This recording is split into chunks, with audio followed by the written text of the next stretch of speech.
Welcome to Standard Chartered Money Insights, a podcast series by Standard Chartered Bank that brings you market views and insights on the go.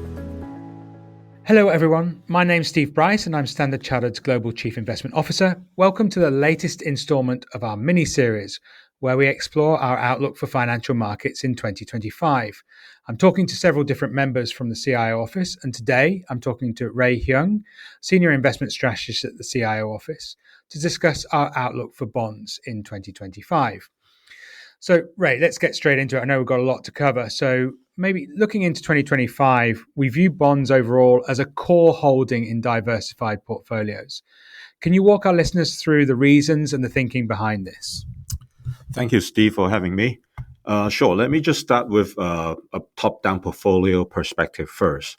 I think the key thing is that we believe that the central bank policy and fiscal developments in the U.S. will be the main driver in 2025. And we expect the Federal Reserve to continue cutting rates to support economic growth, which is essential for achieving a soft landing over there. However, there's also an expectation for a stronger growth outlook, in particular as Trump fiscal policy are implemented. This raises concerns about high inflation and so implies any declines in yield, and especially at the long end, may be rather limited. And to illustrate this, we currently expect the 10-year government bonds yield to be in the range of 4 to 4.25 over the next 6 to 12 months horizon. And this compare to the current level around 4.2%. And so given this, we currently are maintaining a neutral allocation for bonds, but bonds continue to be a core holding for us. And we think bonds will continue to outperform cash returns. We think bonds offer attractive yields, and we encourage investors to lock in these yields, and especially as we expect the Fed to cut interest rate to 3.75% by the end of 2025, and we're talking about total cuts of 100 basis points. And from a maturity and duration perspective, we expect a 5 to 7 year average maturity profile, and that offers the best attractive trade-off between potential exposure to a repricing of Fed rate cuts and the rather limited yield pickup in the longer maturities. Okay, so thanks for that. That sets the scene quite nicely. Maybe let's just dig a little bit deeper into the outlook. So obviously we have different areas within the bond space that we can focus on. So can you just outline our key overweights and underweights? Yeah, thanks for that question, Steve. Within our bond universe, we're currently overweight in developed market high yield. While we think the credit spread in this sector looks relatively rich, the history suggests that such valuation can persist as long as the credit quality remains stable.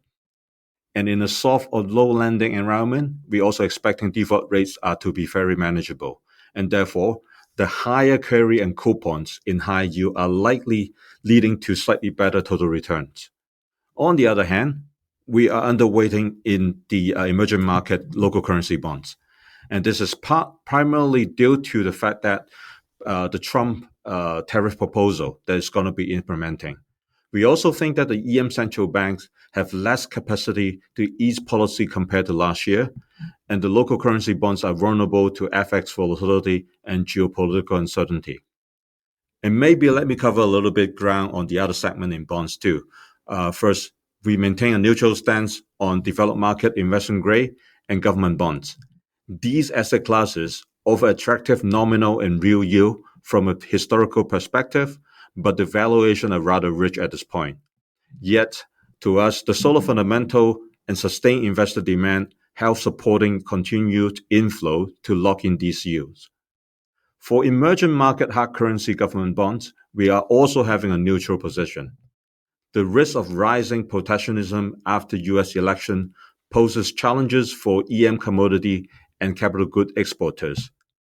The yield premia on EM hard currency bonds currently do not adequately compensate for geopolitical risk. However, improvements in fiscal strength and current accounts has reduced the need to issue offshore bonds and giving technical support to the sector. Okay, so let's talk about Asian dollar bonds, right? I know this is something we always get questions on from our clients, and maybe sort of focus on the sort of high yield versus investment grade space. Can you sort of give us a sense of your balance between the two and the rationale behind it? Absolutely. We're maintaining an overall neutral view on Asia dollar bonds, but we do have, as you said, a tactical preference for high yield over IG. And we think that investment grade IG bonds yield premiums are tight compared to historical norms, but they are also supported by very strong fundamental and solid refinancing abilities.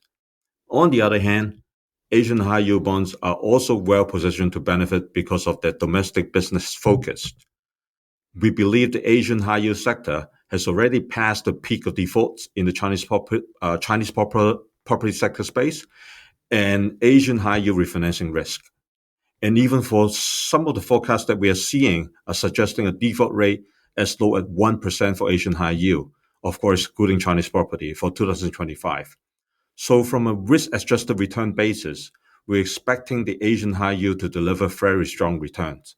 And by the way, this asset class also could benefit from further policy stimulus from China. And all these factors are leading us to adopt an overweight position in Asia high yield bonds. Yeah, I guess on the China perspective, we're waiting for that stimulus to come through. I think it's just a matter of time. It'd just be interesting to see when it comes through. Okay, so that gives us a quick overview of our views on foundation portfolios, where we're tilting towards and away from. Obviously, we do have opportunistic ideas as well. So maybe you can share some of the top ideas in that space. Sure.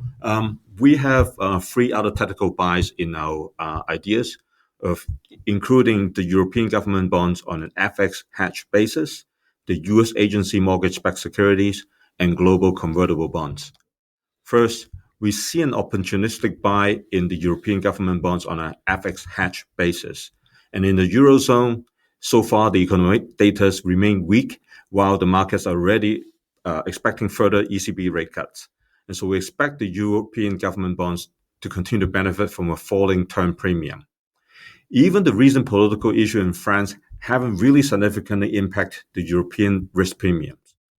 And secondly, for the US agency MBS, we maintain this buy idea due to the attractive yield picked up over the US government bonds. And we expect the US housing markets to remain resilient ahead of Federal Reserve rate cuts and with low repayment risk in this sector. There's also an anticipation of a lighter Basel III version to be adopted in the US, which could increase banks' capacity to purchase these securities. And finally, on global convertible bonds, to us, the asset class is primarily composed of small to mid-cap issuers, which has a fairly high correlation with equity markets. And in a soft landing scenario, together with the expectation of low default rates, are supporting the performance of this asset class. The potential deregulation under the Trump administration are also viewed very positively in enhancing convertible bond valuation.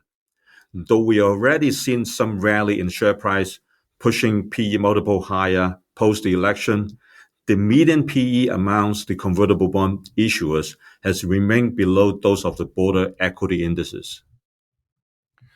Okay, thanks, Ray, for your insights. That's all we've got time for today. Thank you, listener, for joining us today. It's been a pleasure going through the fixed income outlook for next year. Please look out for the last installment of this mini-series when I'll be talking to Audrey Go, our head of asset allocation, who will bring everything together for us. In the meantime, please take care and have a fantastic rest of your day. Thank you for listening to Standard Chartered Money Insights, a podcast series by Standard Chartered Bank. For more details, visit Market Views on the Go on our website or click the link in the description.